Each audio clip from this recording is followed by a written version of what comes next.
L'existence de mégalithes légitime l'origine ancienne de notre ville. Cependant, ce n'est qu'au XIIe siècle que l'on commence à entendre parler d'elle. Nogent est devenu un fief incontournable au Moyen-Âge.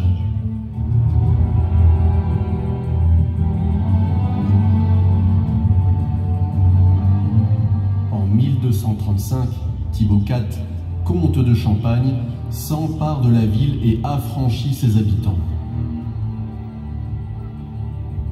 Le 14 mai 1406, le décret royal de Charles VI déclare ouverts les marchés et les foires qui se dérouleront tous les mardis, vendredis et dimanches matin. Ils s'animeront désormais au son résonnant de sa cloche toujours visible sur le pignon de la mairie. La guerre de Cent Ans et l'épidémie de peste ravagèrent Nogent. À la fin du XVIIIe siècle, il ne reste du château que la tour d'angle et la porte de la seconde enceinte.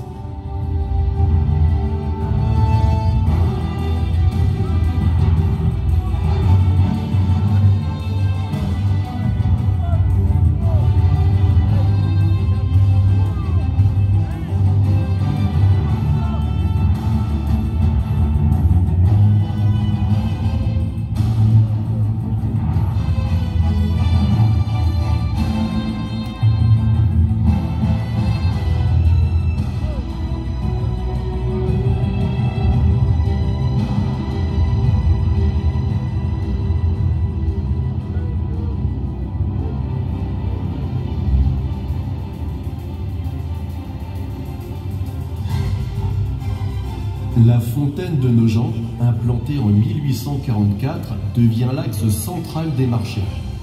Ses alentours offraient aux commerçants l'espace suffisant pour que chacun puisse déployer son étal.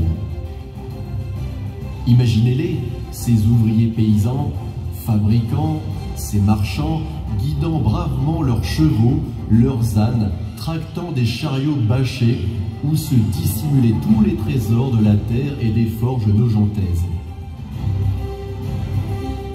Œufs, volailles ou mottes de beurre soigneusement protégées dans leurs feuilles de chou, et bien sûr, des ciseaux, des couteaux et autres sécateurs.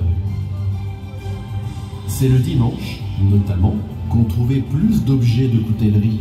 Puis, au fil du temps, les chariots cédèrent la place aux camions des nouveaux commerçants dont Dagonnier, Dodin, Guéry et tant d'autres.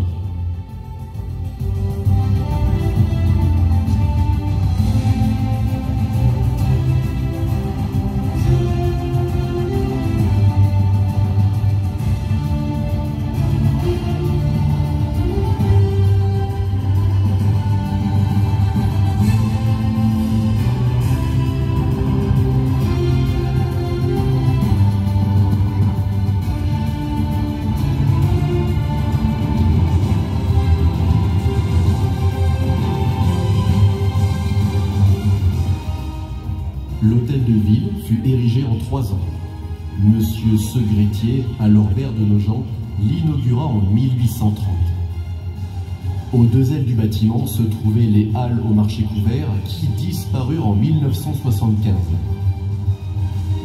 Dans celle de gauche se sont succédés la chambre syndicale de la coutellerie, puis en 1993 l'office du tourisme et désormais nomade. L'aile de droite, aménagée en 1992, accueille depuis les services administratifs de la mairie. Au XIXe siècle, l'ère industrielle vint ouvrir la voie d'une renommée mondiale aux illustres savoir-faire des 6000 artisans couteliers du bassin nogentais. Aujourd'hui, marché et place demeurent, cependant, les temps ont bien changé.